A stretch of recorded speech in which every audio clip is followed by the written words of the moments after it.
భాషా academy chairman గారు, MLA Kandikunta Prasad గారు, మా భగవద్గీత గారు చెప్పిన అందరికీ కూడా నా యొక్క నమస్సుమాంజలి.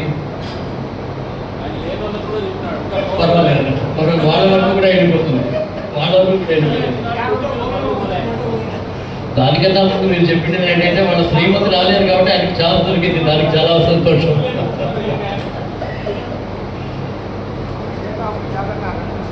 భారతదేశం అనేక రకాలైనటువంటి విభిన్నకరమైనటువంటి సంస్కృతులకి, విభిన్నమైనటువంటి యొక్క ఆచారాలకి, విభిన్నమైనటువంటి ఆలోచనలకి కలగలిసిన ఒక మంచి పూలహార. ఒకే పూలతో ఉండేటువంటి హారాకు పెద్దగా గుర్తింపు ఉండదు.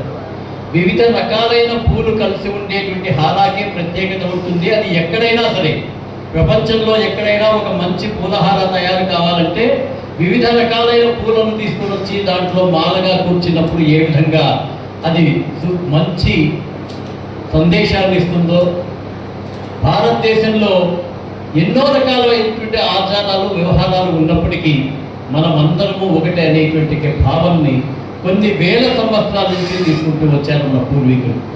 దాన్ని మనం ముందుకు తీసుకువెళ్లాల్సినటువంటి అవసరం ఉంది. ప్రతి ఒక్క భాషలో కూడా ఒక ప్రత్యేకత ఉంటుంది. తెలుగు భాషలో చూస్తే అనేక రకాలుగా శతసహస్ర ఘటాలు అనేటువంటివి జరుగుతాయి. ఉర్దూ భాషలో చూస్తే ఆ గజల్స్కి సంబంధించి మనం హైదరాబాద్లో ఇక్కడ చూడలేం, కానీ అది ఇంకా బహుశా ఇక్కడ ఉండేటువంటి వాళ్ళందరూ తీసుకుని మంచిగా కవాలి కానీ ఈ యొక్క గజల్స్ని కానీ అందరికీ పరిచయం చేయాలి. దురదృష్టం ఏమైందంటే మధ్యలో వచ్చినటువంటి కొన్ని ఆలోచనల కారణంగా ఉర్దూ అంటే కేవలం ముస్లింలకే, మిగతా భాషల సంస్కృతం అంటే హిందువులకే, భగవద్గీత అంటే హిందువులకే, ఖురాన్ అంటే ముస్లింలకే అనేటువంటి భావనలు ఉన్నాయి. ప్రతి ఒక్క ధర్మంలో కూడా మంచి అనేది ఉంటుంది. మంచి అనేది లేకపోతే అది ధర్మమే కాదు, మంచి అనేది లేకపోతే అది మత గ్రంథమే కాదు. ఏ దేవుడైనా కూడా తను సృష్టించేటువంటి సమాజాన్ని, నేను నమ్ముతాను నారాయణుడు నన్ను సృష్టించాడని, ముస్లింలు నమ్ముతారు అల్లా సృష్టించాడని. మనలో మధ్యలో మనం ఏమైనా తేడా ఉందేమో కానీ అల్లాకి నారాయణుడికి తేడా లేదు. అందుకే ఏకం సత్ విప్రా బహుదా వదతి. మాకు ఆర్ఎస్ఎస్లో ఎప్పుడూ చెప్పేవాళ్ళు, అరటిపండు ఉంది, తెలుగులో నువ్వు అరటిపండు అంటావు, హిందీలో పోతే ఖేలా అంటాడు, ఇంగ్లీష్లో పోతే బనానా అంటాడు. అరటిపండు ఏమన్నా మారుతుందా? ఒకటే కదా. అలాగే దేవుడు అనేటువంటి వాడు ఒకటే.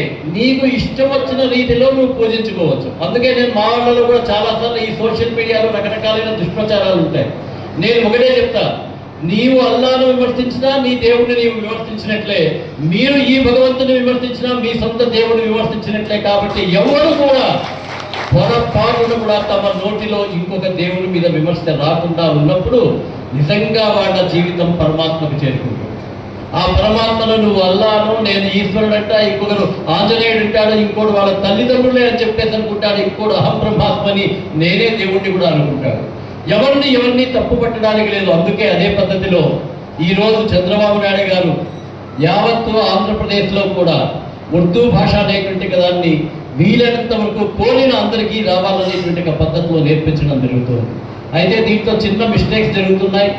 ఉర్దూతో పాటు సామాజికంగా మిగతా ప్రపంచంలో అంతా కూడా ఉండగలిగేటువంటి ఇంగ్లీష్ కానీ, భారతదేశంలో మొత్తంలో ఉండేటువంటి హిందీని కూడా వాళ్ళందరికీ నేర్పించాల్సిన అవసరం ఉంది. లేకపోతే వాళ్ళు స్ట్రింక్ అయిపోతారు. ఎక్కడ ఉర్దూ వచ్చిందో అక్కడ మాత్రమే పనిచేసే పరిస్థితి వస్తే వాళ్ళకు వికాసం రాదు. అట్లని కేవలం అది మాత్రమే నేర్చుకున్న తర్వాత ఏదో అవుతుంది అనుకుంటే కాదు. ఈరోజు జపాన్ దేశంలో ఇంగ్లీష్ రాదు, మరి వాళ్ళు డెవలప్ కాలేదా? చైనా దేశంలో చైనీస్ భాష ఇంగ్లీష్ రాదు, వాళ్ళు డెవలప్ కాలేదా? మనం అందరం అనుకుంటాం ఇంగ్లీష్ భాష అంటే ఏదో గొప్పది అని.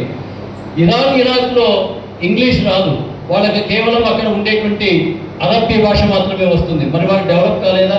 అమెరికాని తలదన్నే దేశంగా కూడా ఈరోజు ఇరాన్ ఒక రకమైనటువంటి ఆయుధ సామాగ్రి కానీ ఇంకోటి కానీ సాధించుకుంటూ దాంట్లో మిగతా విషయాలు వేరు.